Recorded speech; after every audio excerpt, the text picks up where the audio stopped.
Hi, I'm continuing with parenting notes. So, we were going through the various styles of parenting based on the child's environment and the specificity of the family that you grow up in. So, basically, we reached the third level of parenting style, which is called a little bit more distant. Okay, this is not.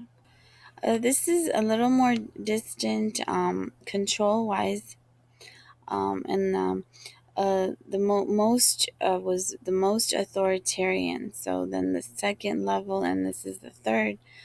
So it's a little more detached from the life of the child, and um, the child is not as controlled, and they're more free to try new things.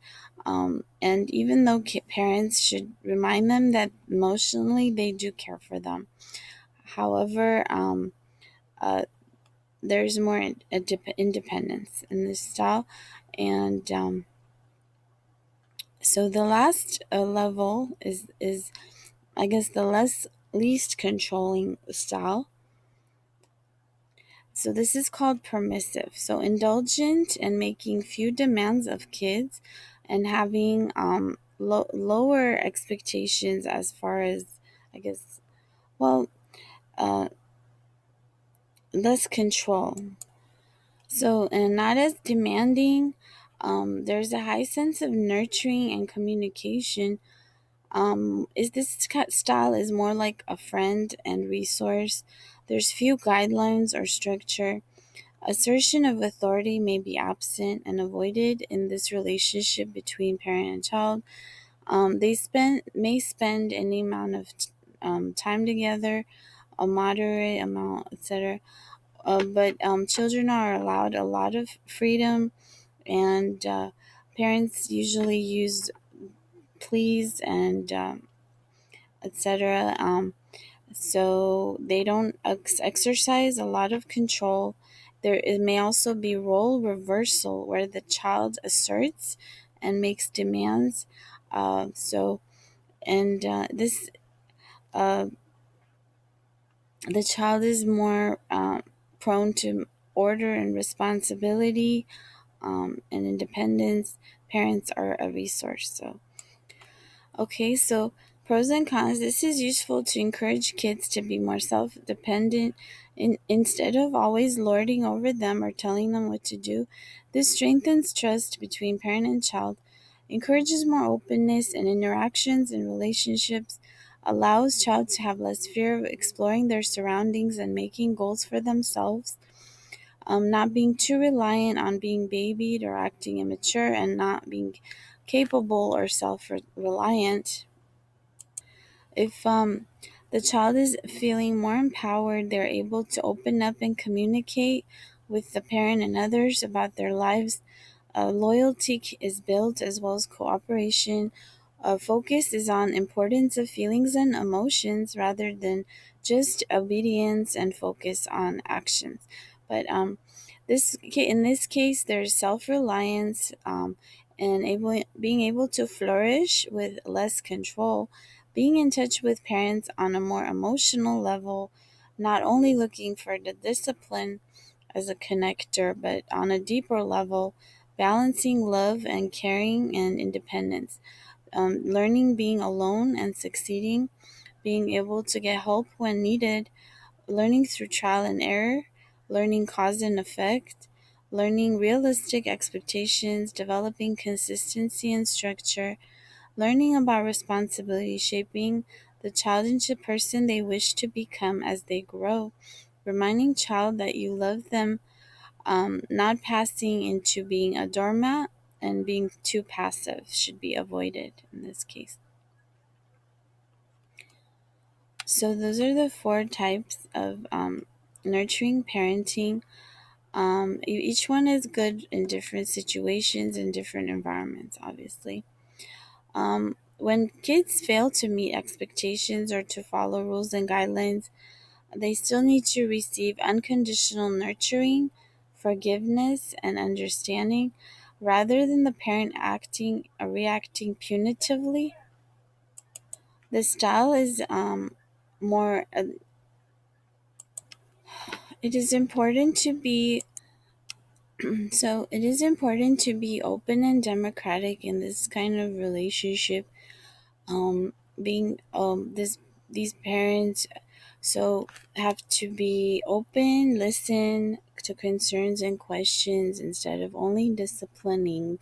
Also responding, working together with child to clarify issues. Um, Clear morals are established, kids are monitored, values and standards are brought up, comments and feedback are taken from kids. Self discipline is important to these parents, encouraging self assertion, emotional regulation. Um, Disciplinary methods may be used, responsiveness, imparting of values. Um, this So, less assertiveness is used in regulating the child, less authoritarian, restrictive. There's more a balance of the love and the discipline, and less being reactive and more cooperation, emotionally self regulation, being aware of child's feelings and behaviors.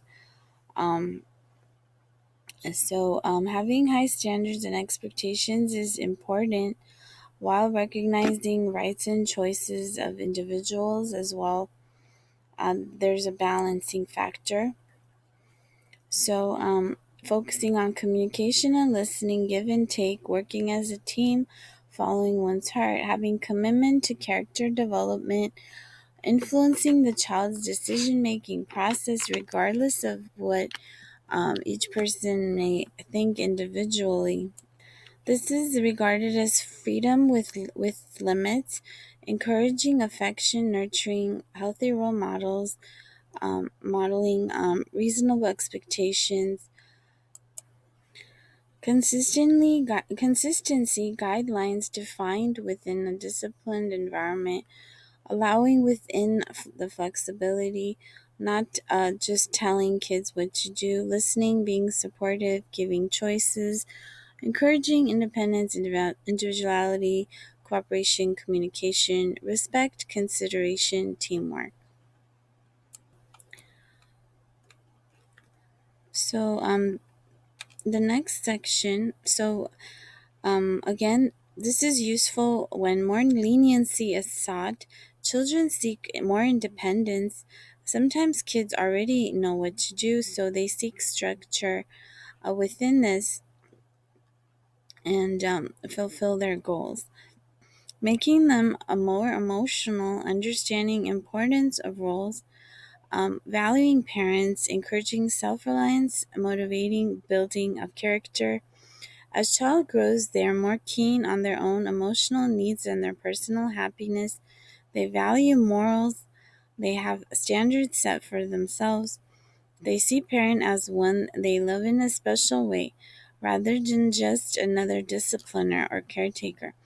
While respect and consideration is learned, teamwork, communication, working together in a supportive way, choices are allowed, independence and growth encouraged, trying new things, progressing in values through openness, reconsideration, um, and thought. Parts of a parent's style is being a nurturer, offering concern, compassion, and praise. When you're the one being nurtured, you're the one receiving care, seeking closeness and attachment, and accepting praise and positivity. So, what to avoid is negative relationships. Those are of perpetrator or being cruel or disregarding of general goodness and being disrespectful, and also being a victim, justifying or validating being hurt or victimized. So this needs to be avoided because it will lead to a vicious cycle. So we were to rate parenting skills 1 through 5, I guess. So 1 is needs a lot of improvement, 2 is needs some improvement.